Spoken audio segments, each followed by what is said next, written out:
This podcast brought to you by RPGLife.com. News, reviews, commentaries, and ideas. Everything for your RPG life. It's a gamer's life. Get in and get game. Hi, this is Ross Payton here with Role Playing Public Radio, and this is episode 21. So you want to create a campaign.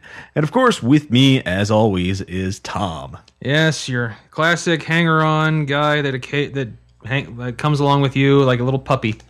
Yeah, that's... By the way, I have to say, Ross, you avoided the announcer voice for the most part. Yeah. But I was watching your lips, and you were really over-enunciating Please stuff. don't watch my lips again. Does that make you uncomfortable that me staring longingly at your lips, Ross? Anyways, moving on. Victory is mine. We're going to be talking about creating a campaign from scratch. How to create your own campaign. If you only got an RPG, some friends, some dice, and paper, and you have no idea how to create a game that'll last more than one session. Now, of course, we usually just do actual plays of one-shot games because, quite frankly, that's easier. The logistics involved of putting a whole campaign on actual play is... Well, honestly, it's not that hard. The problem is the player schedules. Basically, all my players are erratic, unpredictable. Except for me. Fucks. Yeah, except... Because I have no life outside of my job. Yes. Really, I have my job, and then I sit at home like, please, someone hold me.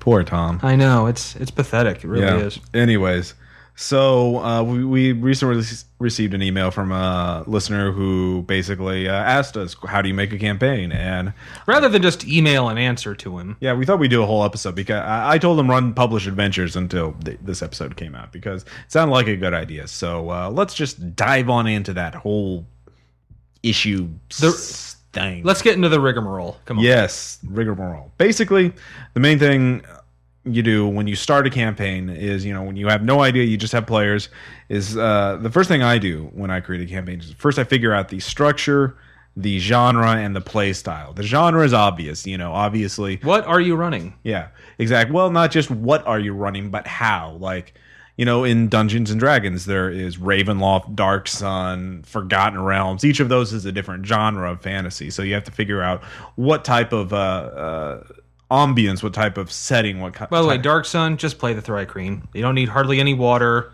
You're perfectly suited for the desert. Yes, Tom. That's the only reason somebody would want to play a certain race in a game is... Dark Sun, I tried that. Every other race, You can be a half giant, Tom. Yeah, they still require water. Yes, but they're a half giant, Tom. They have higher strength. There's monsters in the school, Tom. Anyways. Ooh, oldie but goldie. So structure and then play style. Play style is also pretty obvious. What type? How is the game going to be played? Are you going to be doing a role playing intensive where there's very little dice, more freeform, or are you going to do an action movie? Right. Or are you going to be doing the typical hack and slash, kick the door down, slit their throat, loot the bodies, rinse and repeat? So the only really big term, obviously, is structure. Now, when I mean structure, I mean basically that there are two sort of elements in a game, plot and character. And so you have to figure out what type of emphasis you're going to put on, because you can't emphasize... If you emphasize everything, you emphasize nothing. So you have to choose what's more important in your game. And a lot of people say, no, you don't have to choose. You can do both. Right. One will be in the forefront. Again, if you try and make everything equal, nothing's going to be really interesting or dramatic. Every really well told story emphasizes one or the other. Or what they do is, by emphasizing one, they bring out the other element. Now, that sounds confusing, but let's just look at a few examples. Now, the first type of structure is the plot-focused campaign with a specific goal. As you often like to say, this is the take the ring to the fiery mountain. Right, or volcano. So, it was fiery mountain until it erupted, Ross. Then it was a volcano. Technically, I'm not a volcanologist. My God, Ross admitted he's not something. Yes, Tom. Wow. I'm not stupid either. Oh, yeah. Oh, dude. Yeah. Anyways. You totally burned me. Yeah, exactly. Like a volcano would. Yeah. Someone called the burn surgeon at the burn ward. Yeah. Someone called Dr. Flame at the burn ward. Woo! Anyways, so that's the typical one of the typical campaign styles is very typical. Is you think you have this awesome quest, long campaign goal that you want the players to go through. There's a rebellion that the players have to survive, or overthrow the most bad likely guy. you start as a farm boy who gets embroiled to the point when it finally ends. You Right. save the world or the universe. Right, that's sort of the typical style. Now, of course, the other style is the ongoing plot, the sort of serial where But it's focused around players, characters in particular. Well, that's the third side, but the second oh, side, no, whatever. is plot focused, but the plot changes. There's not one specific goal. Now, the best example for this is a superhero game where the game will focus on defeating villain A, and then defeating villain B, and then villain C, and then villain A comes back. Right, but he's really villain D. Oh, no one saw that coming. Oh, dude, blew my mind. So that's the idea: is to emphasize, just have different plots. But again, the plot is the main thing. Now, the third type of game is the character focus game, where where you're focusing on the players, the PCs themselves, their own goals, and how they survive, live, and all that. You mentioned before, well, a good example would be the Venture Brothers. Right. It's each episode just basically focused around them. The plot is an excuse to reveal the characters. So, now, for example, the old World of Darkness or the World of Darkness campaigns are supposed to be about that personal horror. You're a vampire. What do you do to survive? Very old school Gygax dungeon crawling games are actually character focused, because it's about you're these characters, you're these adventurers trying to make a name for yourself, trying to get ahead. And so, what do? You go to the dungeons. But there's no overall goal. You're just trying to make a name for yourself. You're trying to become rich and powerful and experienced. So. If one dungeon doesn't work, you go to the next dungeon. If you survive. Right, exactly. So now every campaign will obviously have elements of both plot and character development. So it's just your job to emphasize one or the other. Now, also, this will change over time. You start out with the very plot focused. Your goal in this campaign is to defeat the dragon, to kill the dragon. But as you go on, you'll have little side adventures where each character is revealed, and so on and so forth. Or it happened the other way. You start with just a bunch of characters doing shit. Yeah, exactly. And then after one of their many adventures, suddenly an epic quest will come before them. Right, but you got to start somewhere. So just pick one of those three kind of tracks and go with it, and your campaign will evolve over time. But that's a very good point. It will change, and that's sort of a good way of showing that. So you assume you have these three characteristics. You have your structure, you have your genre, you have your play style. Now, once you got those three figured out, then you need to basically just do some work building up the three main elements, which is obviously the setting. Now, obviously, setting in an RPG is usually defined. Oh, Forgotten Realms. Well, here's this big fat hardcover book. It's got all this crap. This is it. Well, I mean, that's part of the setting. You still have to do work on your own. You have to think about, okay, well, we're going to put this in Waterdeep. Well, what's going to be happening in Waterdeep? And oh, well, there's another book about Waterdeep. Well, even so, like, what are the people? What's going on in that setting at that time? Is it in What's the owner of the tavern on the corner doing? Right. And then you introduce the next element. You start working on the next element, the NPCs. And the NPCs that we're talking about are the ones that are going to be important to your game. Now, you might think, oh, well, I'll just think of all the big power players, all the heavy hitters, Well, yeah, that goes well, but it's really who the players interact with the most. Yeah, exactly. So, I mean, we're going to have Elminster and but if it's D&D, Durka, the bad guy, I don't know. Zaz Tam or something. Yeah, whatever. Forgotten Realm characters. Who cares? But Forgotten Realm sucks. However, but think about your average D&D game. What person does the PCs interact with the most? Yeah. The Tavern Keeper. Right. So make him pretty cool. Make him interesting. And so once you've written up some NPCs, then you also need to work on conflicts and story hooks, and that's sort of a basic way of saying what the hell's going on. What are the players going to be interested in? So, for example, Tavern Keeper. Well, maybe he has a treasure map kept behind the bar, and Or maybe there's a trap door that's forever sealed in the back of his inn. yeah, and you need to figure out what's going on, or any number of things. You just need to pick those and sort of develop them. So work on those three things: the setting, the NPCs, and then the conflicts, and story hooks, basically. So that's basically how, in a very short way, how I create a campaign. So, of course, that you were like, well, that doesn't really help. So what we're gonna do? Well, yeah, we just kind of threw down the basic construction kit at you, right? But that's not gonna. That'll get it's more of a checklist. Well, yeah, that'll only get you so far, right? So what we're gonna do is we'll talk about each of our own personal experiences building campaigns. So I kind of think the best way to learn is through doing. Right. Well, and seeing how other people do it. So, and there is no right way to do a campaign, as long as the main thing is to cover all those areas. Yeah, there's no right way. There are some wrong ways, though. Right. Remember, the world that you build, the campaign you build, only exists around the characters when the characters are in that space and time. So, you just have this bubble around the PCs. All you have to do is fill in that bubble. It can be good to keep in your own mind what's happening outside the bubble. Right, but only because occasionally that bubble may drift over into something else. Right. Yeah. Only pay attention to what's outside the bubble in regards to how it's going to affect the bubble. The bubble is what we're talking about. Love the bubble. The bubble. Be the bubble. Yes, create the bubble. Anyways, so Tom, you've been running a very, very long campaign. Well, I've heard other people like, I got a campaign going on for 8 years now, and 30 years. That's the longest. That's Blackmore. Right. So Dave Arneson, who I met at Gen Con. Awesome. No, mine is my Gargoyles campaign, which has been going on for 3.5 years now. Based on the Disney cartoon, right? Right. Right. Basically, we're doing the Gargoyles cartoon if it was rated, PG-13 to R. We do some R stuff. Okay. Mostly language, because come on, we're average gamers. We swear. Motherfucker. Anyways. But yeah, that one has been going on for 3.5 years now, and still going on, still going strong after all this time. Right. So, and now, I guess the thing you do, Ross, is say how I started it. Is that right? Well, I will tell you. All right then. I started it out. First of all, we were watching the cartoon.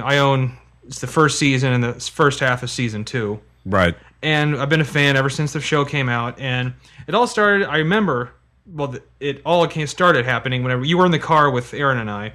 And you just happened to mention, I don't know what we were talking about, but you said, hey, you do know that there's a White Wolf Gargoyles game, right? And I remember that. Oh, my God. Yeah, and I stopped. Aaron kept talking. I don't know. I forget what he was talking about at the time, because but the whole time, the rest of the night, that's what my mind stayed on. Yeah. So I looked it up. Rules were okay. Yeah. So I just kind of retweaked them. Then, before I did any other work, I just came to the group like, hey, what would you think about a Gargoyles game? They're like, oh yeah, that's great. Then I started working on it. All right. And the way I did it is I did it much like the series. I think of a campaign as a season of a show. Okay. And what I did was I got where I wanted to start it. Mm-hmm. Some events that were like some major events that were going to happen in between, and where I wanted that particular season to end. Okay, so let's go back to the three elements of starting a campaign: the structure, the genre, and the play style. Right. So the genre you picked off right off the bat, and that was Gargoyles. Yes. And using the World of Darkness rules. So that of course, and I also thought that vampire would work well too, because both have to take place at night. Right. So I threw them in too. By the way, my player David has a hard time thinking that this is not the World of Darkness. He keeps thinking it is. I see. I have to keep telling him this is not the World of Darkness. This is Gargoyles, a show that he refuses to watch. So he's been playing for 3.5 years, and he still doesn't really know the setting. Well, he claimed the reason was so that he could experience it as if he was brand new in the world. Right. And he's still doing that. After 3.5 years, but that's another problem. So you had the genre pegged right away. Yeah, the genre actually came to me first. So play style, what about that? Play style, I had it started out as kind of a campaign thing. Okay. That's the way it started. Okay. I had this kind of the first season, I will say, had this grand overall plot. Okay. That was it got really epic in nature, but Eventually, the NPC. I mean, I threw in most of the NPCs from the show. Well, I mean, did you imagine it as sort of like? What kind of play style did you initially envision it to be? Was it just hack and slash, or was it Actually, cinematic? mostly investigation with some combat. Okay. And but mostly, interaction heavy investigation. Okay, so lots of role. Okay, so that's Role playing. Yeah. I wanted it role playing. Okay, so that's a play style you wanted. You had that pegged away. Right? Yeah, and actually, it stayed that way. Okay. That has stayed. Okay, good. And so the structure, it sounds like for the beginning, you sort of had the overall goal. You had a basic, they had their own ring to throw in a volcano. But and at first, I had just the PCs from the show, the major players from the show. Right. Which that worked out. I mean, we don't try to talk like them because I can't talk like Jonathan Frakes or whatever. Okay. But then when we start bringing in the other players, like other vampires, which of course weren't in there, but other players, soon we started having so much fun just interacting with other NPCs that it kind of just became more character driven. Okay. And the first season, I finished the epic story. Okay. I finished it. Then I thought in season 2, I don't need any epic story. Okay. I had a bunch of very kind of shorter, like 5 to 6 session stories that worked perfectly. Okay, so you started again with the overall quest, and then so you started with that structure, and then you moved on to character focus. And you've been to character focus ever since. Yeah, and now, of course, it's by now I have a catalog of about 100 major NPCs in that game. Okay, now talk like these minor story arcs. Like usually, when you envision one, what is your process for developing? Well, the first thing I do is I think up of a cool nemesis. Okay. And that's not just person. That's it could be a group. It could be a problem. But I think of one that's just interesting, and that's where it always starts. Like I had one that someone had a cult had kidnapped a dragon from the Fey realms. Okay. And were basically bleeding it to get the blood to use for their own ends. Okay. That's what I first thought. Like that'd be kind of cool, and then I develop it from there. Okay. Everything goes out from that. So then I thought, okay, well then who kidnapped How much this of dragon? that changes? How much of the work do you do beforehand, before you run a game, and how much of it do you do in between games? Like the specific name stuff kind of pretty much stays the same. Like, Well, yeah. Like when I name the antagonist, Well, when I get the plot, but so. everything else I leave open to change. Okay. I do not set anything in stone except So you don't names. spend a whole lot of time creating it. No, actually, I kind of like. I've had this described to me by my friend Andy. He said we ran another game that he loved to play because my style was always the same. We get together, start playing, and I would just start with just interaction between the players and whatever NPCs were in the room. We go back and forth for about 20 minutes, just having a good time, and then someone's phone would ring. Okay. And that starts the whole thing. Okay.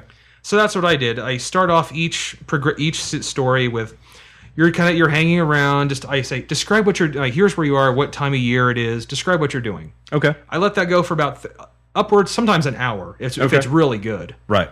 Then someone calls.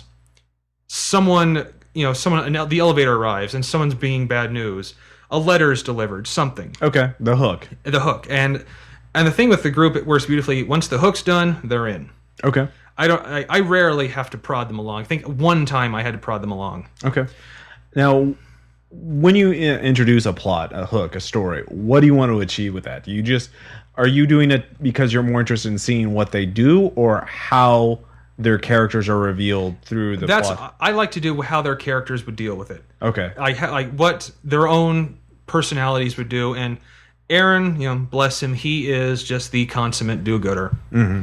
The lawful good, just everything is right, and it's entertaining. But I can kind of predict how he's going to go. Okay. So I can kind of tailor it to like, well, if I want a specific thing to happen, I know exactly how to make it happen with him. Okay. But for the most part, I let their actions determine where everything goes. Okay. So let me try and characterize this, and just tell me if this is an accurate assessment. When you're running a game, you're ultimately trying to see who the player characters are, and you're trying to you're trying to reveal them through how they go through the game. I mean, and that would be your central goal. If you could accomplish anything, it is to have these fully fleshed out characters, player characters. Another great thing that is also which of their allies they call in for help on this mission. Okay. Because I have given them a huge catalog of people that they've helped. Right. Allies, and it's kind of the it's like, all right, here's the mission. Put your team together. Here are the dossiers of all the people you can call on, but not all of them are available. Right. And so there's another good hour of just getting in touch with allies in various ways. Okay. So, I mean, you would be more, if you could choose between, like having a character do something, say Aaron's tested in a very moral crisis. That's more important than say revealing a mystery, an external mystery, like saying revealing who the identity of the bad guy is less important to you than say seeing what Aaron does in a crisis. That's exactly what I'm interested in seeing. I mean, okay. And once again, it changes occasionally. Like I prefer to go with these short, not I don't want to say minor, but non-epic stories, and then every once in a while it's like, all right, it's time for something epic. Okay. And and that's kind of like that culminates, and then everyone's like, when they finish it, oh dude, that was awesome. That usually takes like 12 to 13, sometimes 15 sessions to do. Wow. And we game regularly every week. So, okay. And then when that's done, man, we need to cool down a little bit. So then I'll once again just some very short stories, and that's the cycle. It's I started epic, small, throw in an epic, small. That's what I've done for the last 3.5 years. And it's apparently worked out great. And are you still using the same rules? Same rules. Same Old World of Darkness. These net rules for the gargoyles. Yeah, I also with some additions. Yeah, I've thrown in also other elements of the World of Darkness. I had vampires. Right. Are they the same vampires that we know? Yes, I have the same clans. Although I have changed, like the Camarilla, I don't have the Camarilla. Okay. They have organizations, but I also have like werewolves. No meta plot. Right. I have werewolves and were-creatures, but they're more the servants of the Fey realms. Okay. Than servants of Gaia. Okay, that makes sense. All right. Well, I guess. And I don't mages. Okay, I admit one of the NPCs I threw in is Dr. Orpheus. Not quite as goofy, right. But. Basically, the top mage in New York City, where it primarily takes place. Right.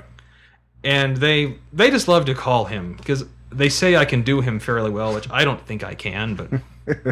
Well, even a bad or Dr. Orpheus impression can be entertaining in its own way. Yeah. Well, I think they say what they like is that I can actually continue, to say whatever I'm saying in that ever rising voice. Yes. All right. All right. So that's you can see how all these elements come in. Tom developed, picked a very specific structure. It evolved into a very different structure from plot to character, but he had the genre, the play style nailed down. The setting, the NPCs, the conflicts, they all sort of gradually evolved, reacting to the characters, and that's what Tom's interested in. So everything is in service to that end goal. So if you know what you want as a game master, then you can do that. Now, I'm a little more plot focused, you could say. Right. Yeah. I've run several campaigns. None of them have been as long as as Tom, but I just go some of the other ones that I've done. Now, one of the ones I've done that was sort of an ongoing plot was an Iron Heroes game I ran. I was not in that one, unfortunately. Right. Now, basically, the genesis of that is Iron Heroes is a D20 fantasy supplement or alternate version of the rules where no character has magic. All the characters are essentially Conan-esque badasses, and you can be an archer, you can be an assassin, you can be just a psycho guy with a sword. And so what I did is I got this box set, the Wilderlands, which is this massive. Basically, it's these two maps of a whole continent, and every little 5 miles is a hex, and each hex has a description in one of two books. So every single 5 mile section of this entire continent has something going on in it. Right. So basically I said, all right, you're starting on this edge of the map right here. And your mission, if you want to do it, is basically explore it and eventually come back to your own town and tell them what the hell's going on. So do whatever you want. Go whatever direction you want. Go nuts. Yeah. So they were, basically young noblemen who wanted to make names for themselves. So essentially it was an ongoing plot, a serial. So every town they came to, there was something new going on. There was something different. There may be an athletic contest that one of them wanted to win. Maybe there was a deadly cult in another one. Maybe there was a deadly, bandit or monsters attack. Or plague in another one. Or a corrupt empire that was... and they eventually got roped into all this stuff, and they as good players should. in a rebellion. They picked up an NPC who they just thought was great, an orc with no arms, Cassius, who they rescued from goblin slavery, and he became an advisor because he was a proud warrior. He just had lost both his arms in war, so he was. That makes it hard to do battle. Yeah, no, exactly. So that was an ongoing plot, and that was very simple for me. I would just basically, all right, where are you going? All right, here's what happens. And then all I did in prep, was to create potential encounters, and then so I just flipped through. Okay, well, we'll do this, or I'll throw this down, and I improvised a lot of what happened. But the players had a ball with it, and they loved it. And then when they wound up in the capital city, and a riot broke out, and they all had plot and intrigue going on, their characters were revealed by how they reacted to it. But again, it was just sort of what happens. I mean, it's sort of like a daily life. It wasn't like it's sort of like what sort of fiction you want to emulate. Do you want to emulate a specific quest, or do you want to emulate the Viking sagas, which are basically, all right, us and some guys got on some boat, raided over here. Then we went over here and we killed these dudes. And we went over here and we killed these dudes. And those are the Viking sagas. A lot of dudes and killing. Yeah, exactly. And so that was kind of a Viking saga sort of tale. And they all loved it. And so it lasted for about 6 months. And we ended it because of the semester, basically. And so that was sort of an ongoing plot. And so obviously the genre, the playstyle I picked out very early on. And at first it was very hack and slash, but I sort of toned it back and let more of just what their characters wanted to do because, and though the combat was very cinematic, because that's what Iron Heroes is very, I jump off the balcony, grab the rope, swing down, cut the guy's head off. Chandelier. Yeah, exactly. Well, this is too low tech for chandeliers. Oh, okay. So... It's never a bad time for chandeliers. And the structure was always the serial, was just what's going on this week. And, the characters, they had their own problems or stuff, but I didn't really focus on any one player because I was like, screw it, this is too cool. So, yeah. And there's another thing I like about, the campaigns that when they're really into it, and they actually, one has a personal problem with the other for something the other player did. Yeah. They'll actually argue it out in character. Almost like, and it's like they're not even really trying to do it; they're just doing it because they've roleplayed their characters so long. So yeah, and there are times as a GM I just sit back and let them go. I love those times. Where you actually have to. Oh, am I needed now? All right. Yeah. I've only done that in a few games, but I love it when that happens. Rain is a game good for that because everyone's got their own political intrigue. But anyway, so that's one style of the Iron Heroes. Now, I have done character-focused campaigns too, which would be my zombie survival horror game, where basically everyone played themselves. And the object was to get out. Well, was to not die. Yeah. Well, to leave. And I said it in Springfield, which is where we all live, or the players and I lived. And so it was a shorter campaign, and only one player died. But they all, a lot of it was, what are we going to do to survive? But they also had to figure out what they wanted to do. Do they want to save other people? Do they want to get more supplies and just protect themselves? Do they want to protect each other? One of the main things I remember about that is one person crashed his car into the wall of SMS. When it was still SMS, and was arguing with you I can't have taken that much damage. You ran a car at 50 miles an hour into a brick wall. Yeah. So and you didn't have your seatbelt on. So again, for the structure, the genre and the playstyle, those are always easily picked out, and the setting I just used reality, and the conflicts and story hooks were all basically genre dictated. So the crazy, zombies, crazy people who are trying to steal supplies from you or just kill you because they're crazy, things like that. Now, let's talk a little bit, about campaigns. Because when you develop, the thing is, the reason why it's important to develop the structure, the genre, the play style, all these things early on is because of this word expectations. And this is very important because actually, player expectations sort of make or break the game. If your players have the wrong expectations, or if you take a wrong turn, a 90-degree turn the wrong way, then your game is going to die. And I haven't had any actual campaigns that have died because normally they don't last long enough to be a campaign. Right, but I've had some short ones die because I was thinking something, and apparently the players were thinking something else. right. But, you know, for example, your Gargoyles game, if you suddenly decided to run ultra realistic combat and, you know, with one minor battle with a vampire, 3 of the players are dead or crippled, you would be like, this campaign is dead. This sucks. So, or if you decided to say, Cthulhu shows up, you all go crazy and die. Ha ha ha, ha, at the end. That would... Or 9/11 happens when you're stuck in stone on the roof of the building. Yeah, that would be pretty gay. So Yeah, actually, they did make one request. yeah. They said, since this is the Gargoyles universe, can we just say that 9/11 never happened? Okay. And I said, yeah, okay. All right. They've never ever See, mentioned... because they don't want that to deal with that kind of real world stuff, and No. because it's obviously an urban fantasy. That game. and Xanatos, the billionaire of the story, his building's bigger than the World Trade Centers. That would have been the target. Right. So, anyways, let me talk about my abortive campaign that broke this player expectation. It was basically D&D 3.0, I believe, and it was a pirate game, and it was themed in reality. So there weren't any fantasy races. There were, you know, English, French, Spanish. Well, there was magic. Right, there was magic, but there weren't any. Well, I know where this came from, too. Everyone had just seen the first Pirates of the Caribbean movie. Oh, yeah, that's right, yeah. Andy was one in particular who requested of you, dude, it's like, hey, Ross, you know D&D. Could you run a pirate-based D&D game? Yeah. So I cobbled something together, and basically it was circumnavigate the world. First one who wins, you know, Gets a huge treasure. yeah, gets to be a, you know, a count or a baron or whatever else. I think it was Duke all the way up the Yeah, Like something- it was pretty K-rad. yeah. So, anyways, the players take off from Spain or Portugal or whatever. Yeah, it was Portugal. Yeah, and they went to Mexico and Aztecs, obviously, because we're not going really strict on historical authenticity. No, Aztecs were in Mexico, Ross. Well, yeah, not probably at the time that pirates were around, but you know. Well, yeah, there's that. Yeah. So, anyways, The golden age of piracy, the Aztecs were neatly destroyed by yeah, then. exactly. But we weren't worried about that, and they weren't really pirates; they were explorers. So, you know, whatever, minor details. Yeah, we weren't flying the black skull and crossbone flag.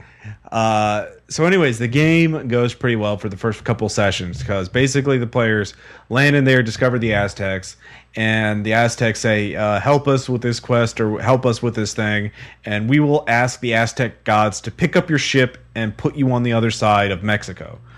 That would save It's about... like the Panama Canal through God, you know? Yeah, and that which saves, like, I think 3 to 4 months off your trip. Right. So the player's like, oh, we have to do that because there are other ships and blah, blah, blah. Andy was the captain. I remember that. Yeah. So they were all just Who all was about. on? Do you remember who all was in that game? One of Andy's friends, who I can't remember, you, I believe Chris, Chris was in it. Oh, yeah. the Jessica. Pig's Foot. Chris was Pig's Foot. Yeah. Who would slap his chest? Who would literally slap his belly every time he talked? Yeah. So, anyways, first few sessions go great because they eventually get the help of the Aztecs. The Aztecs summon their god. Oh, and of course, I had one of my really famous lines from there. Yeah. I was playing a dragon disciple. Okay. The old school one, so the more I'd be like a half dragon I became. All right. And I remember that when I got to the 9th level half dragon, I got wings. Yeah. I just, for like, who wants a dragon ride? And that apparently stuck. That's at least with Andy. Still, I can mention that today. And he's like, dude, I remember that. Okay. So, anyway, so there were some good times. But yeah, it goes well until after the Aztec thing. what happens is sort of where it breaks is because they plop down on the Pacific Ocean and they're like, all right, yeah, all right, well, time to keep going, and they're like, all the players or most of the players are just like, what? We won? No, and I was no, you didn't won. You still have to go around the rest of the world. You have to cross the Pacific. Yeah. Go around Asia and India. We did one more session where they got to India or China, and Philippines. We got to the Philippines. Yeah, something like that, and they're talking to some king, and they're just you could sense it's going. Yeah, they just wanted they I don't know, they felt betrayed or they felt anger. They were just pissed off because I just changed, because to them I changed the terms of the game. I'd suddenly just done an abrupt 180 and say, you don't win. Now there's more crap before you win.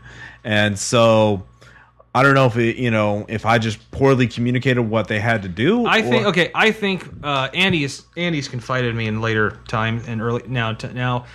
he said one of the things he didn't like was he wanted it to be just a flat out, pirates game with some mystical elements, and he complained you turned it into a D&D game. Okay. I think because there was a lich on in Mexico. No, that was in the Philippines. That was in the Philippines. There was a lich. Yeah. And Andy said that's one. He's realized that we're not playing a pirate game anymore. We're playing a D&D game. All right. So yeah, that was my fault for introducing a lich. And really, honestly, the D&D rules weren't really at that time. This was 3.0, and there weren't really a whole lot of alternate rule supplements to run that sort of game. Books they weren't out yet.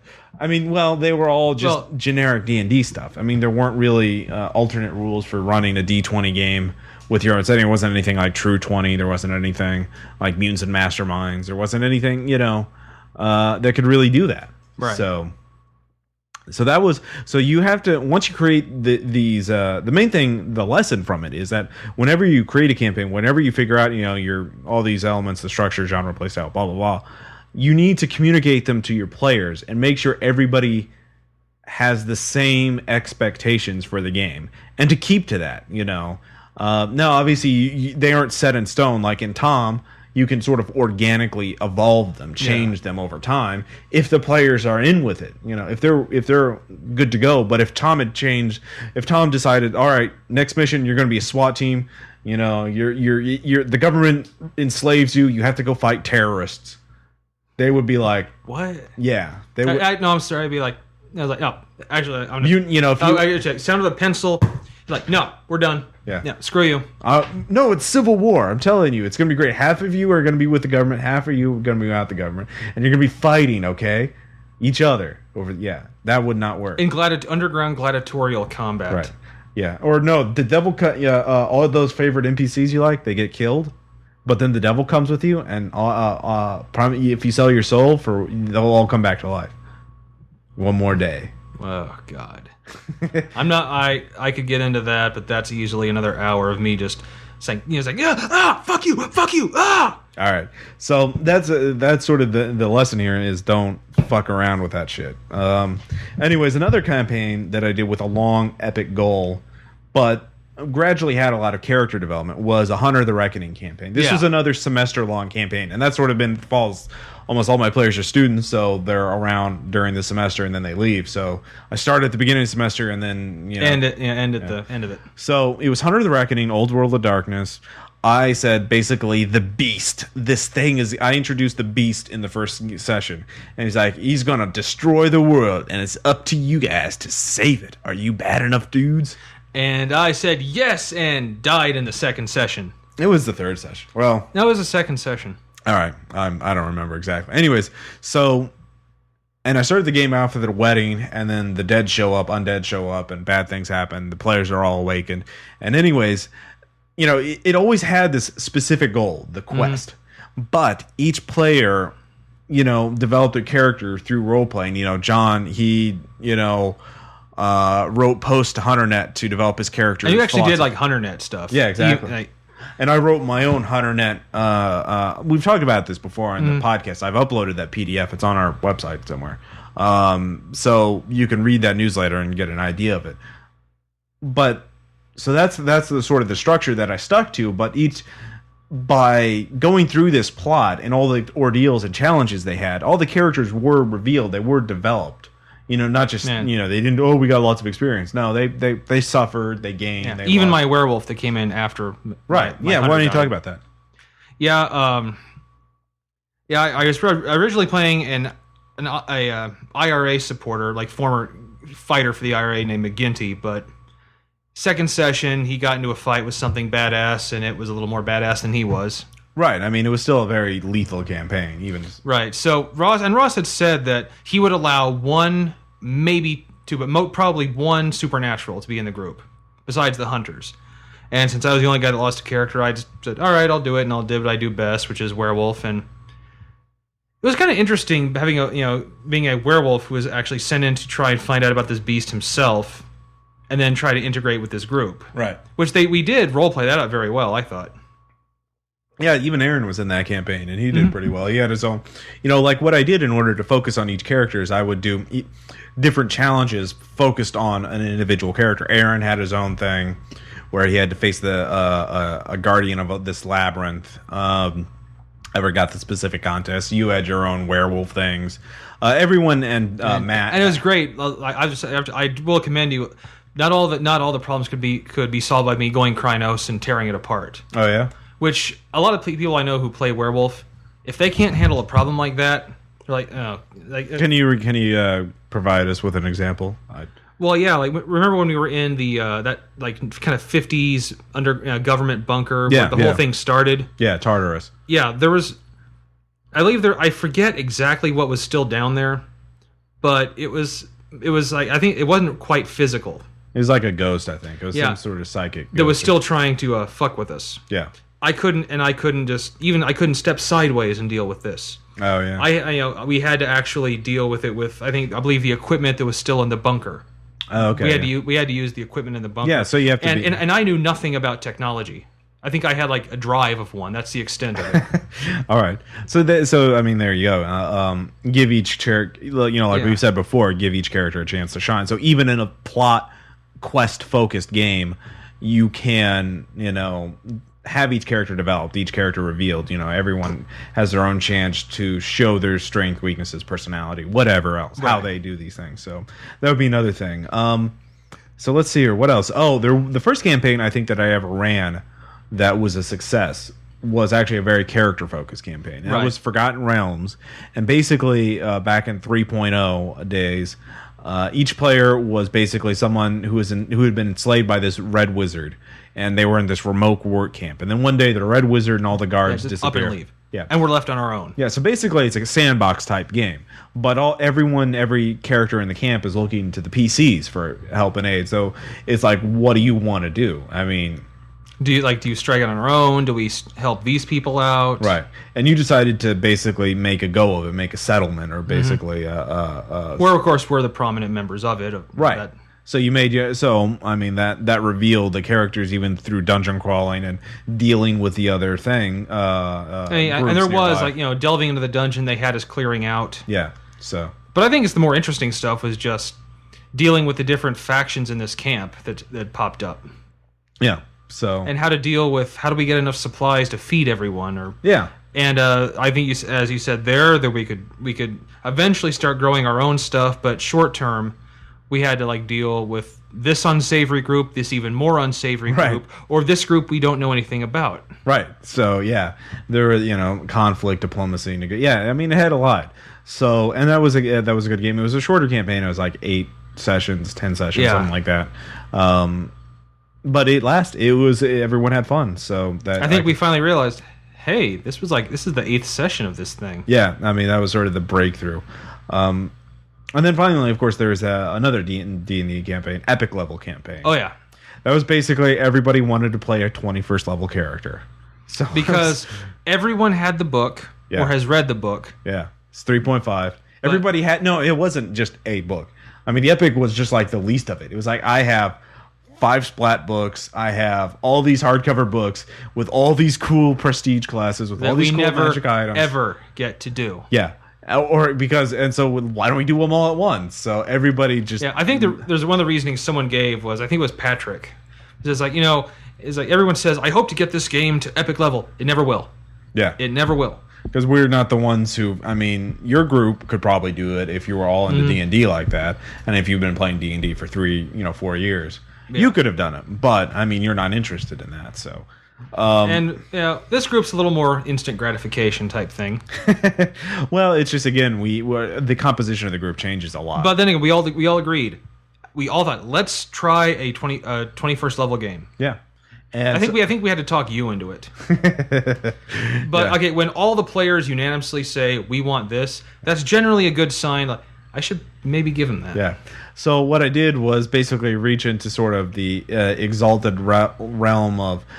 Epic kick-ass fantasy, and there was an ancient CR-45 dragon that would be like, I'm gonna fuck up everyone's shit, And that was sort of the overall plot. But the players were like, all right, what are you going to do? You know, This is where I first did the Cobalt the Crime Lord, I believe. It was sort of an ongoing plot. And everyone wanted some political power. Yeah. No one just wanted like in my time off I just I sit in the tavern and just look at people. Yeah. No, everyone wanted. I think every character took leadership, at least leadership, if not epic leadership. No, I took all the way up to Epic Commander and that one feat that you made up, which gives us control of a whole kingdom. Yeah. I took that as well. Yeah. So it was pretty crazy, and everyone had a good time with it, even with the 2-session 8 or 10 hour Mind Flayer City battle. But the thing is, none of us felt like it was that long. Yeah, because we were like, I mean, by the time we got into like it was 2 sessions. By the time I think by the end of the first session, we were all on our feet. Just here. We were shouting shit back and forth. Yeah, and I loved it just because I could actually challenge you all, and it wasn't just to keeping track of everything. But it was important, and you did. You gave us fights that were easy to do. Yeah, where you said like, you really want a piece of this motherfucker? Come on. Yeah, exactly. So. Anyway, so that of course was a lot of work because the structure obviously was sort of a serial. Yeah, and even worse, you had to keep the battle mat as it was for a whole week. Right. Yeah. So which means you couldn't use your table. Right.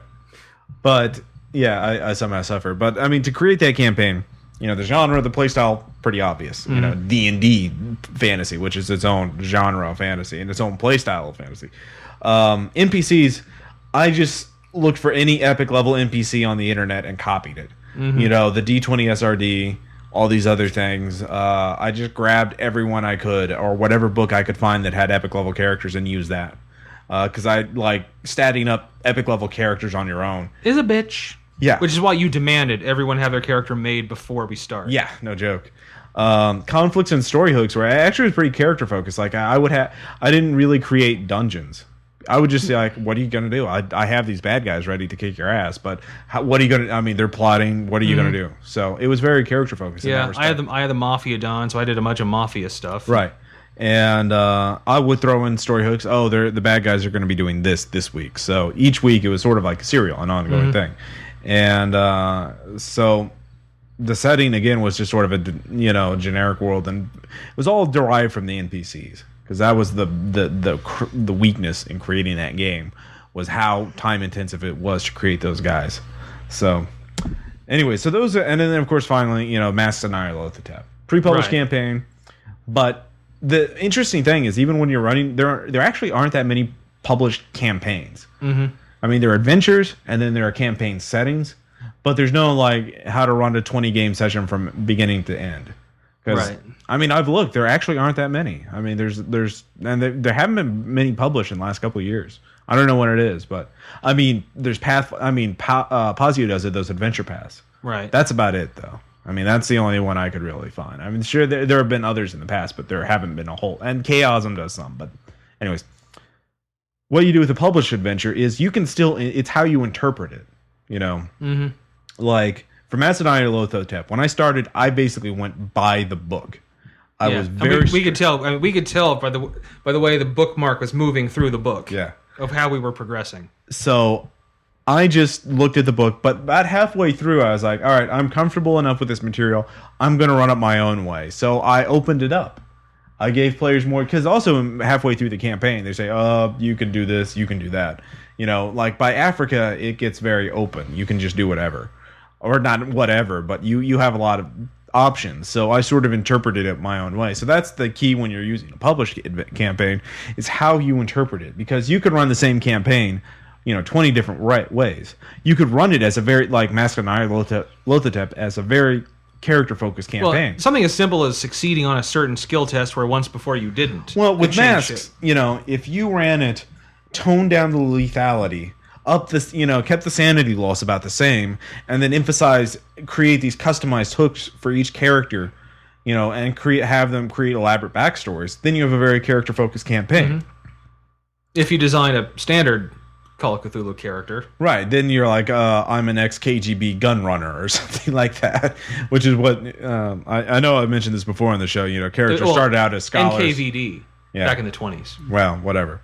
At the start of the campaign, everybody's making, private investigators, scholars, reporters. Into the campaign, they were gun runners and assassins. Yeah, we're like, we see where this is going. Yeah. So that's in a nutshell what you need to do to run create a campaign. What we're laboriously getting to. Yeah. Again, it's just sort of thinking about beforehand about what kind of type of game you want to run, developing the material to run it, and then making sure you keep the expectations of the players. That's really the key. Is when you plan ahead, then you're ready for all kinds of contingencies, right, and whatnot. And so, any last thoughts on the subject, Tom? No matter how great the awesome idea you just thought about, players will fuck it up. Well, it'll change. Yeah. So if you just stubbornly refuse to change it, which has happened once or twice before in a game I've been in, right? That no matter how how much subtle body language and subtle innuendo we're trying to throw out, like, let's pick up the pace here. Come on, or right. Or dude, we've been investigating this shit for like 3 hours now. Can we please shoot something? Right. So again, that's what you need to do, or I wouldn't say need to do, but campaigns are fluid. Yeah. They change over time. So, like my Venture Brothers campaign, I was starting, they're going to arch a superhero. Players don't seem to care that much about the superhero. So they're probably going to be more concentrating on doing their own evil stuff. So that's fine. Eventually, hopefully, we'll, get into harassing the superhero. Right. So, anyways, of course, this wouldn't be RPPR if we didn't have our regular segments. So next up, we'll have a letter from Tom. Then, of course, shout-outs and anecdotes. Keep listening. There's more. Right. Seriously. I have much guilt inside me. I know that is a strange thing to say in a podcast about gaming, and I want it to be clear that none of this comes from my very light Catholic upbringing. Indeed, the last time I went to church, I smuggled in some 1986 Teenage Mutant Ninja Turtles action figures and had a grand melee between Raphael and Rocksteady during most of the sermon. No, my guilt is gaming-related. Normally I'm able to contain the guilt, but last night I found myself sitting at my computer, sobbing uncontrollably, playing Neverwinter Nights while flagellating myself with a piece of red rope licorice. So I feel I must release the guilt right away. Bless me, Game Master, for I have sinned. It's been never since my last confession. I've been playing a lot of horror games lately, and in many of them, I have done things to purposely go insane. Indeed, in the last one I played, I gleefully drank a potion that turned humans into horrible blood ghouls. And forgive me, but I didn't just drink one bottle of it. I drank an entire crate. I even brought someone with me to pour it down my throat when I passed out. I drank it to excess, and I am not sure, but it's possible that after I became a blood ghoul, I may have killed the person who was helping me. I've also been lying about die rolls a lot lately. I simply cannot resist the allure of lying about a roll when the success of that roll would allow my character to look awesome in some way. And it wasn't just D20 rolls either. In that same horror game, I was doing it with D6s. I know it was wrong, but the GM didn't seem to even notice all the 5s and 6s I was rolling. I've also been lying during character creation. With point-based systems, I add on several points to make my character more badass than the others. And with randomly rolled systems, I once again lie about the dice. And I do it because I know the GM will never question my attributes or total up all the points on my sheet. He's too busy trying to get a game underway with 5 or 6 fuck monkeys who didn't bother to make characters beforehand. Wow, that feels good. And I don't feel the need to do repentance either. No Hail Gygaxes or 6 stations of the hexagonal map grid for me. No, my penance derives from the fact that I'm reading this out loud, right now, in front of the GM who runs those games. And Ross's look of betrayal and anger should suffice. And the best thing about all of it is that after he edits this episode together, in a few days, he will forget all about it, allowing me to continue to bear false gaming witness. Bless the fact that the attention span of the average gamer lies somewhere around the duration of the bitch slap of... That was very honest of you. I needed to get it out of my system. You might... Although your perception of what I was doing is actually slightly wrong, Tom. I actually noticed that kind of thing when you're... Do you just just not care? No, I care. I don't think it's worth calling you out in the middle of the game because it's a game, Tom. Like, if you feel the need to cheat at pretending to be an imaginary person in an imaginary world, then what can you do to me that I haven't already done to myself? I mean, I can always kill your character, so I'll just make up.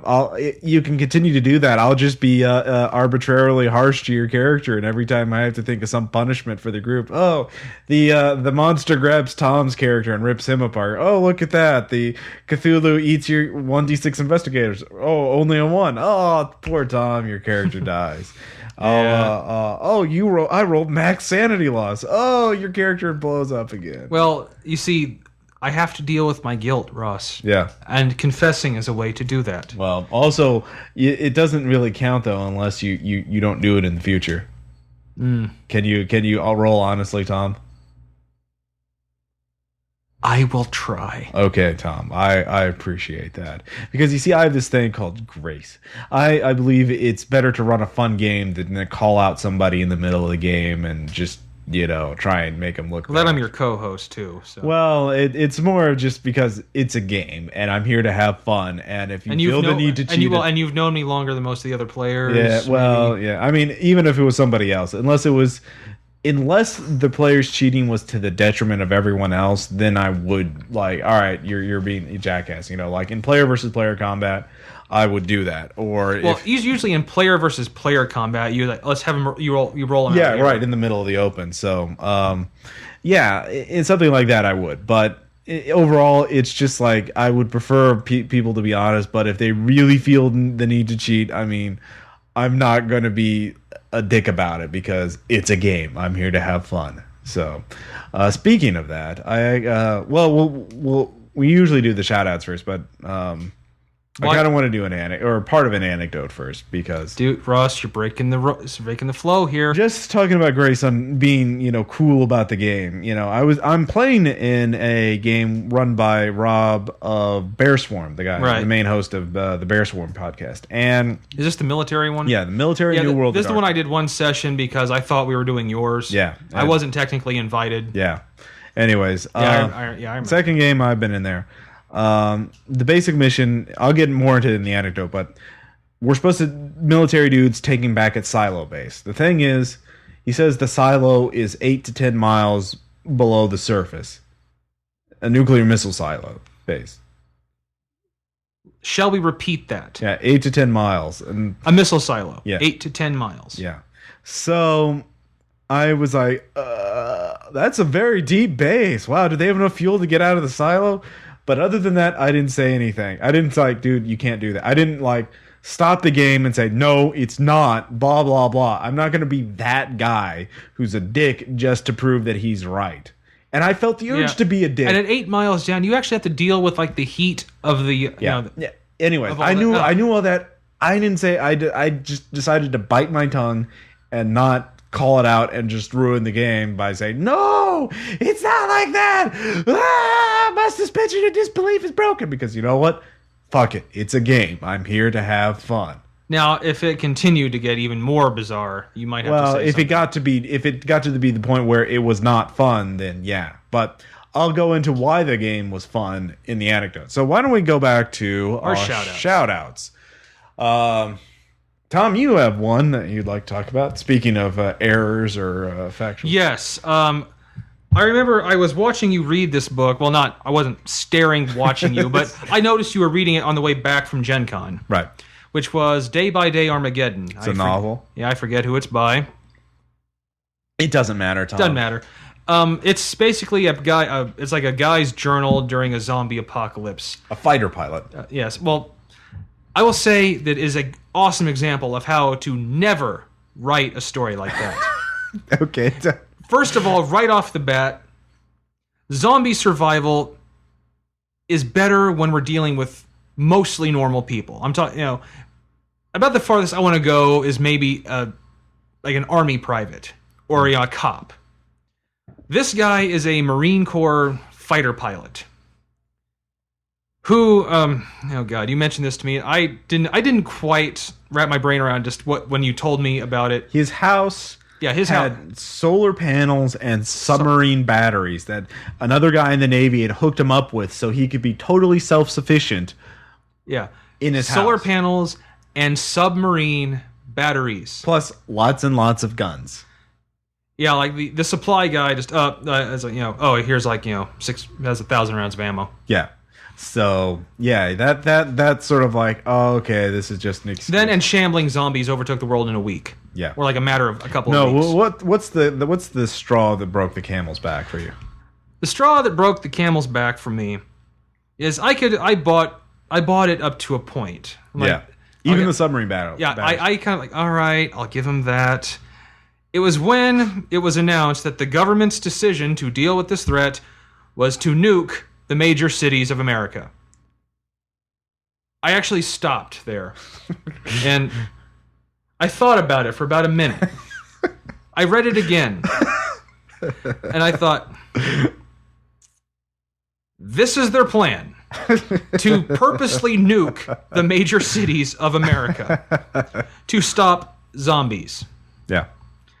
And never mind the fact, where would people live after the crisis is over? Yeah. Yeah, that's the thing, what government would destroy its own infrastructure? All of it. Yeah. Yeah, not just some of it, all of it. Every major center of industry, transport, all the major major airports. Yeah, exactly. The whole fucking just communications. Yeah, exactly. Technology, knowledge. Yeah, to deal with creatures that can be dealt with by infantry. Yeah, and also that's another thing. I can never understand how the shambling zombies can overtake the world. Right.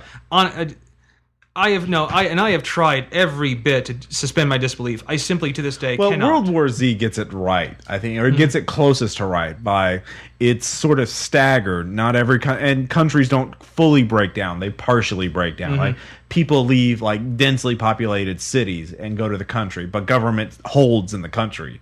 I mean, it's not. I could see, a city with tens of millions of people falling because there's just so many fucking people, and it's And never mind the zombies, also the chaos of all that going on. Yeah, and but in this one, it's like there's like maybe 1,000 survivors in America. Like God flips the zombie apocalypse button, and when he flips it on, there's zombies everywhere, people nowhere.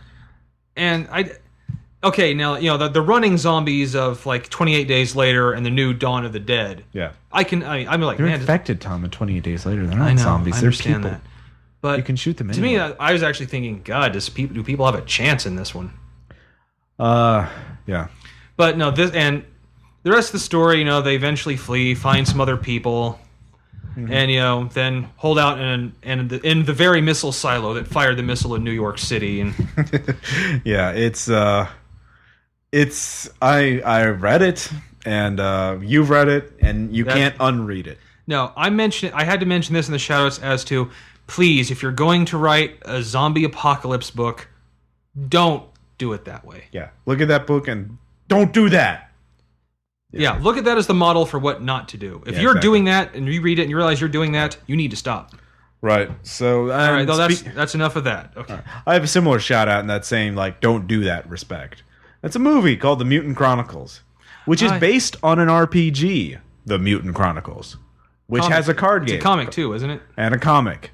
And a collectible miniatures game. And from what I understand, all called a lot of somewhat big name actors in it too. Thomas Jane, Ron Perlman, John Malkovich in like one or two scenes. Some other people. This is where like everything runs on coal in the distant future. Well, yeah, it's kind of steampunkish, but it's the future sucks.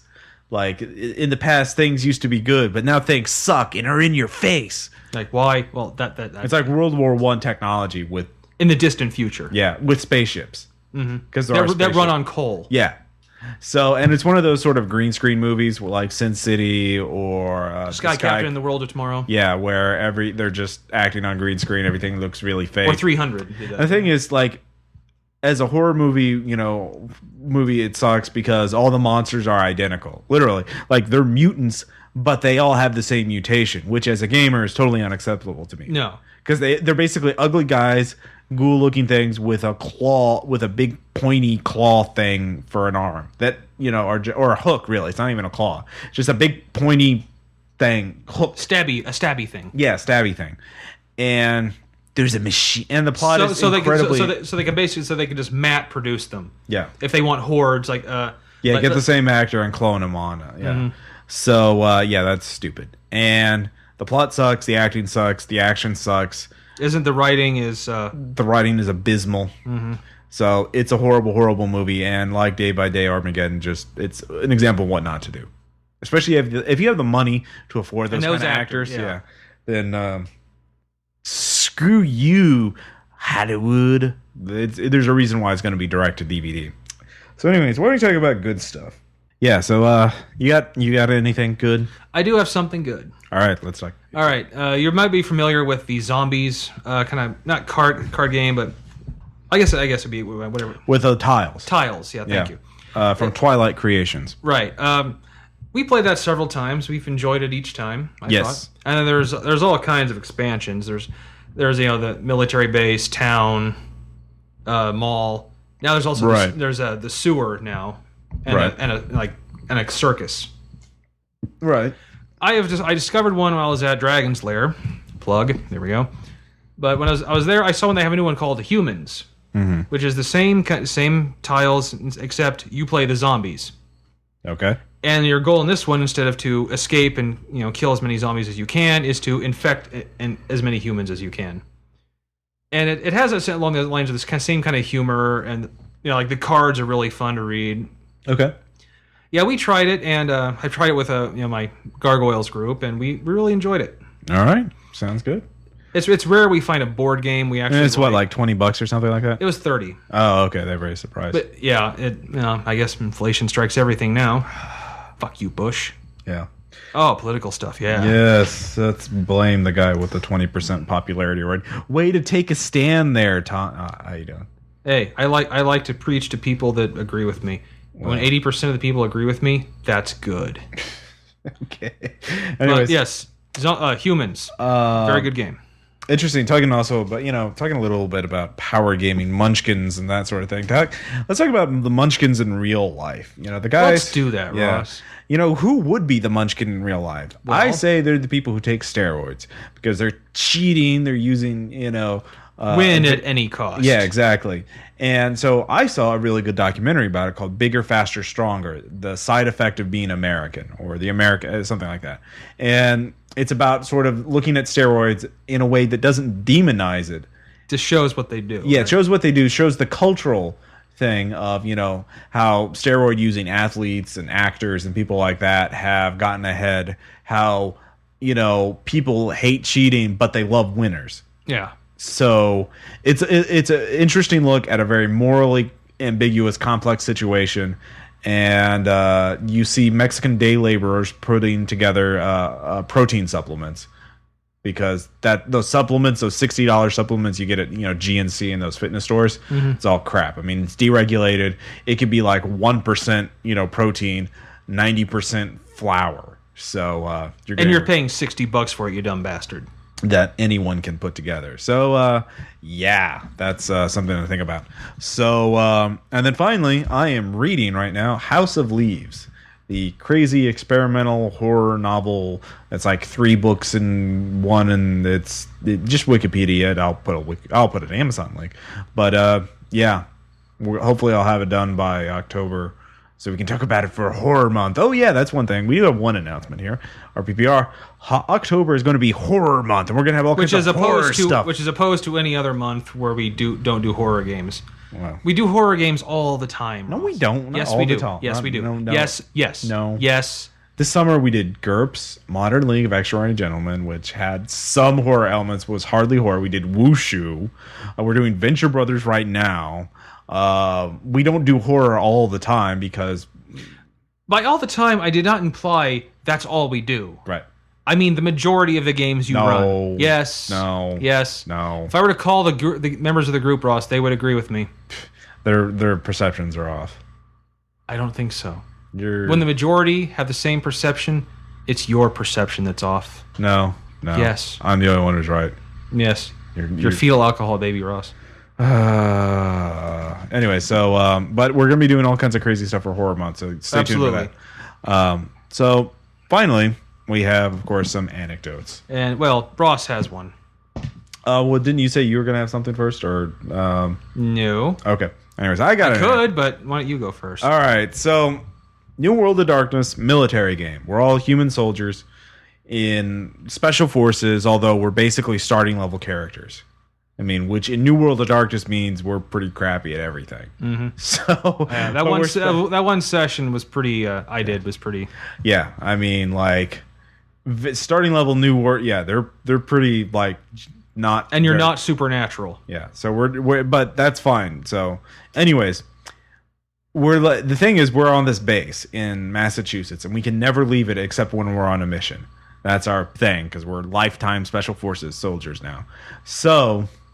Now that our mission for this last session was to take back a base that had been captured by Turkish radicals, Turkish, terrorists, basically, fringe group.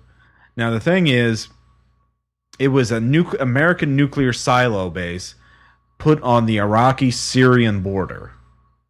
Now, of course, the Tom Clancy in you and me is probably like scream, yeah, alarm bells are going off. And then the silo is 8 to 10 miles beneath the Earth's surface. So the elevator ride takes 30, 40 minutes, apparently. So, again, that's like, suspension of disbelief. Wouldn't you need, like, oxygen suits to go 8 to 10 miles down? I'm thinking. You're thinking, I'm yeah, sorry, right. I'll stop. Right. But if you remove that backstory and you just look at it, it's a basic kick the door down, shoot the bad guys, go to the next room. It's good fun. Yeah, exactly. And what really made the game though was that none of us could speak Turkish, but each of us, I asked if we could memorize a few phrases just in case we could get them to surrender. So each of us got up to 2 phrases that we could memorize. Now I don't remember all the phrases, but here are the relevant ones. I had 2 phrases: freeze motherfucker and surrender or die asshole. So I would be screaming those while shooting these. Oh, the other thing is these Turkish militia, these radicals. There were between 15 and 35 of them, but they were all armed with AK-47s and they were not well trained. And they took over the space. None of them had grenades. None of them had body armor, and they took over an American nuclear silo base. So, yeah. I don't know. I've seen movies where they take over places. They're like professional mercenary types, right? With like state of the art equipment, right? But whatever. We barely got. 2 of our members were down by the end of the battle, so 15 was about all we could take. Oh, and the other thing, there were 4 of us, and we didn't have any ground support or air support, and we were limited on how much equipment we were allowed to requisition. Like, we couldn't even get hollow points for our M16s. So we could get grenade launchers for our M16s, though. But we couldn't really use them underground because we would damage the silo or the missiles controls. Mm-hmm. And we can only get so many smoke grenades and flash grenades and grenades of various type. But on the other hand, we had Kevlar body armor that turned all lethal damage from firearms into bashing damage, no matter what caliber, no matter what. So I will ask. You've seen the movie Rambo. Yeah. The new one. Yeah. So if that gun that he was up in the back of the truck, is unloading, if that hit you right on, it'd knock you anywhere. It was abstract. There weren't. Yeah, but you get hit by it, you're like, oh, bashing damage. Exactly. No, and you would not be. There were 2 mounted machine guns, and 2 characters were hit by them, and when they take enough bashing damage, it goes to lethal, and when they take enough lethal, it goes to aggravated. But yeah, we This was invest in the company that made that armor. So yeah, that was the other thing, is that we couldn't requisition a whole lot, but that body armor. Well, they spent all the money on the body armor. Yeah, exactly. So the mission itself was pretty fun. Kicking down the doors, shooting the bad guys. That's always fun. Yeah. Anyways, and the Turkish phrases, that was the key to the game. That what made it. So I had my 2 phrases: surrender or die, asshole, and freeze motherfucker. One other player had. I forgot. He had one of his phrases was "everything's going to be okay," and then another player show me where to the toilet. Then the third player, his phrases were "Where's the bathroom?" and "Take off your pants." I can actually say "Where's the bathroom" in German. Well, this is Turkish. I know. So I'm just saying. It became a running gag. It was pretty funny that we would just be communicating to each other, to the terrorists, to the game master. In these freeze motherfucker, take off your pants. everything's going to be okay. Or, Surrender or die. Everything's going to be okay. take off your pants. Where's the bathroom? Take off your pants. Everything's going to be okay. And in Turkish, you said take off your pants like Antonio Banderas. Yeah, exactly. Okay. So none of them surrendered. We shot them all, but. Well, right. But it was a nice thing to say to them. It was hilarious. So every round we would just be going across doing that, and it was pretty funny just to go through there. And so by the end of the game, we had 2 people who were down because they'd take enough gunfire to take them down to lethal, and they'd fail or to aggravate or whatever. I don't Fail know. the consciousness roll. Yeah, exactly. Something like that. And the other 2 were damaged. And then we had to hike to the camp 20 miles or drive to the camp 20 miles nearby, blah, blah, blah, blah. So, yeah, that was fun. But those phrases made the game. Right. So. Well, I'll add on a personal note. If you're going to do military stuff, it'd probably be good to know a lot of stuff about the military. Right. That if someone had taken over a strategic missile silo, they wouldn't send 4 guys. Yeah. In fact, if they couldn't retake it, they just bomb it out of existence. Yeah. Better than to have terrorists have control of nuclear missiles. Right. So, but again, I mean, I could have raised all these issues. And the GM admitted he wasn't like an expert on military stuff. So, and that's good. I mean, he was being honest about it. And so the key is, if you're in a game and there's somebody like that, don't be that asshole. Don't be that guy. I wasn't that guy. I mean, I made a few snide comments, a few snarky comments, like I was a Josh Whedon character. But I didn't, ruin the game because of it. And that's what you need to do is just, have fun with it. I mean, I had fun with the game. Well, I do have actually an anecdote. All right. That's all about having fun. Okay. This is another game I was running. We call it Afterworld, which is it's basically distant future sentient dinosaur societies, and lots of guns and rock and roll kind of stuff. And the characters were involved in a high-speed chase on a cross-channel bridge, so it's 8 to 10 miles long, but it's futuristic technology. Right.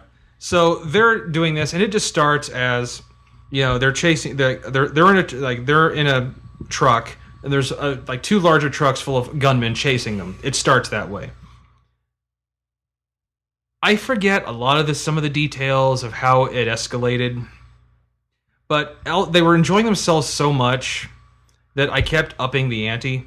I kept bringing in more, and I guess it's kind of a test on my part to see how much they would take. And every new carload of bad guys are like, oh yeah. I mean, look, that's what they were doing. They were screaming, yeah.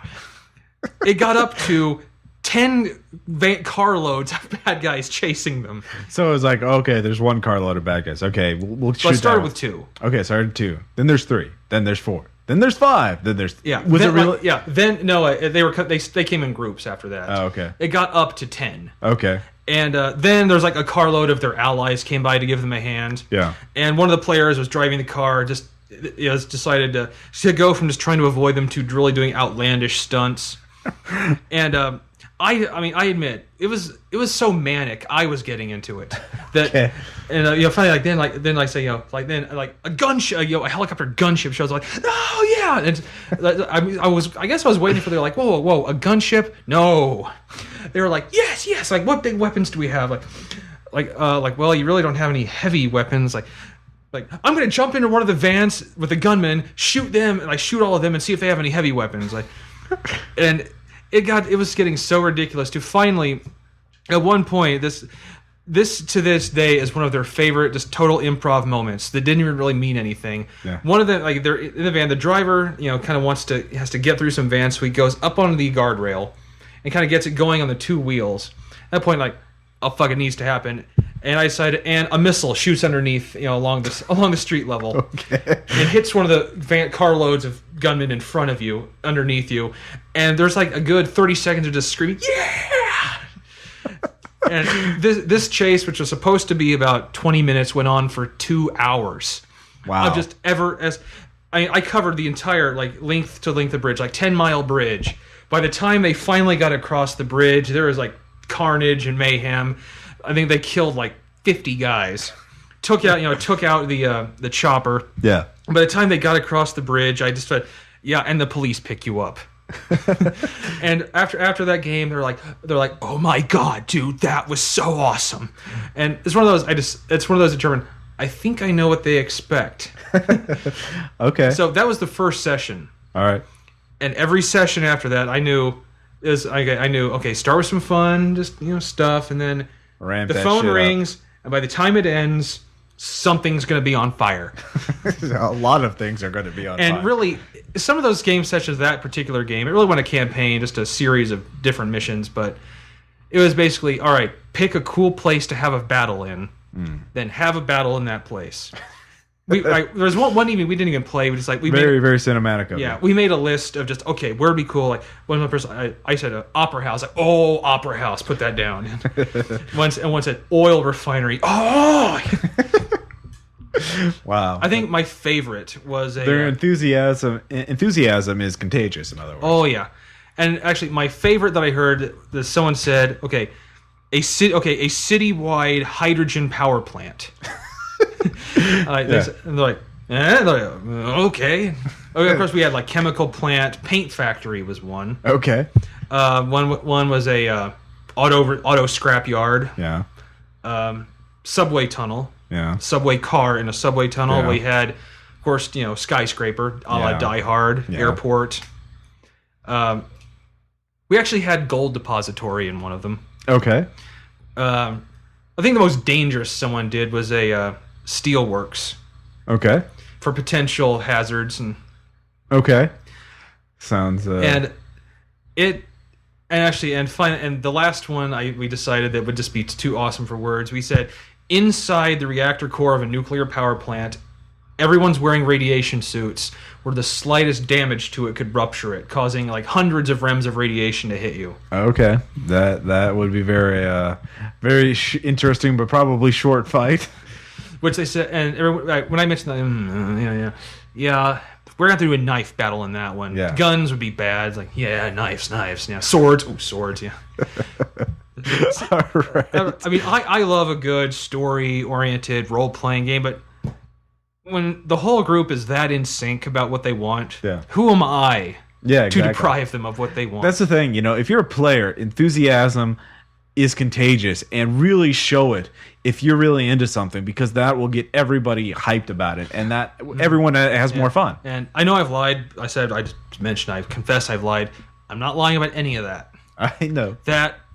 No, you only do that when you're playing, not exactly. when you're running games. When I'm running shit, I don't cheat then. Yeah. I have morals. Right. But yeah, I had mentioned having fun. That was... I need to do that game again sometime, but I don't know if I could ever get that kind of group again. Well, I'll have to try something like that sometime. But yeah, that, and I can't. I could run it for you, but I can't see you. Getting up like going ah. I just can't see you, Ross, doing that. I probably would if the players responded, but the players, I don't know. Yeah, well, I don't know all of our players. I can't see. Well, I can see you more doing it than some of them. Yeah. All right. Fair enough. Anyways, that's it. That's it for me on that. Yeah. Wow. So everything's gonna be okay. Everything's gonna be fine. Freeze, motherfucker. Where's Take the off your toilet? pant. Where's the bathroom?